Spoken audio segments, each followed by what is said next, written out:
We're exploring two of the central themes of Christianity, which is that there is only one God and that he's a God of peace and love. Well, we have the verses that smash those ideas to pieces and show that he's actually a bloodthirsty war god. Now let's look at Genesis 3:22. It says, God said, "Look, the man has become like one of us, knowing good and evil." If there's only one God, why the talk of us and our? Early scripture was written when the Israelite religion was still polytheistic. In other words, they believed in many gods. It's important to note that one of the first names used for God is Elohim. In the Hebrew text, El Elyon or El Shaddai is the God worshipped in Genesis. However, beginning in Exodus, he's replaced by Yahweh. Yahweh is a savage God of war, an extremely jealous God, and anyone who disobeys will have their children punished, as well as their grandchildren and their great-grandchildren, and, well, you get the idea.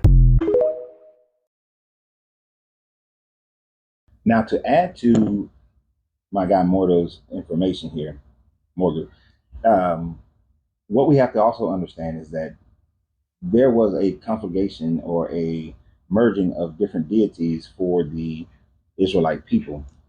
You see, it is accepted by most scholars that the Shashu people integrated with what was or will become the Hebrew people.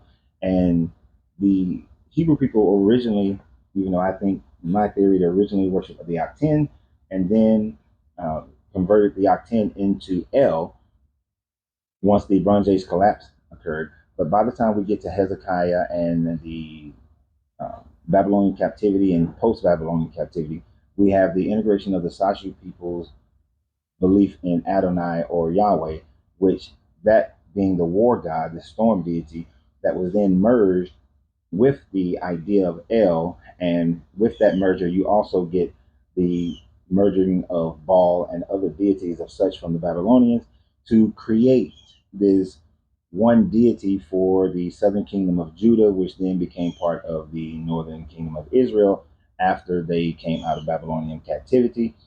And so this is why there is a difference in the beings of God.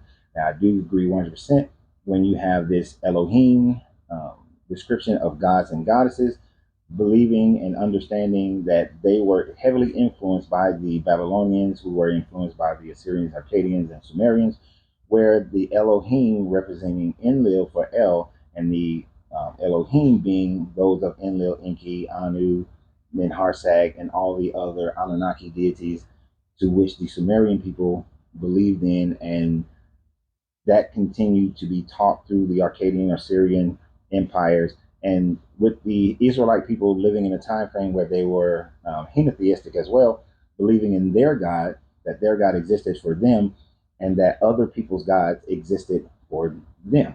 So they believed and accepted that Ra and Baal and Moloch and Enlil, Enki, all these other deities existed, but they were deities of city-states. So like when Abraham left the city of Ur was a city that worshipped multiple gods, primarily the god Sin, who is a moon god, and Ishtar or Inanna. They also worship him.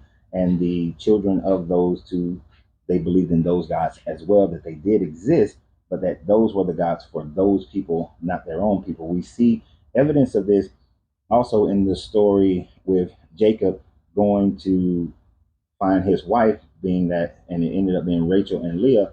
And when they left Laban, Rachel went in and stole the idol, stole the gods of Laban. And when Laban came to search for them, Leah used the fact that she was on her menstrual cycle to prevent her father from searching her and searching the camel, so that she can keep the gods of her father Laban, which were and most likely the gods of Ur, that they still recognize and represented in this Bible, demonstrating that they did believe that other gods existed. So that does make them polytheistic, but more henotheistic, in that they didn't worship those gods but believed in those gods. But then as their cultures merged, they began to conflagate those gods into one. And Hezekiah, being the re-editor or writing down the different stories and making them one, just simply merged these guys together in order for the Hebrew Israelite people to come into the understanding of one God. And in that, they got rid of Yahweh's wife, which was Asherah, and turned her into just a pole. But this deity, the storm god, they did worship and they did recognize his bloodthirstiness and recognize his anger and his jealousy and things of that nature. So kudos to you, my guy. Morgo, Mordo. I think it's Mordo. I have to look at it again. But I appreciate you guys. Please continue to watch channel, share the videos. And remember always, you got to free yourself to be yourself because your greatness is non-negotiable. Good journey, good vibrations.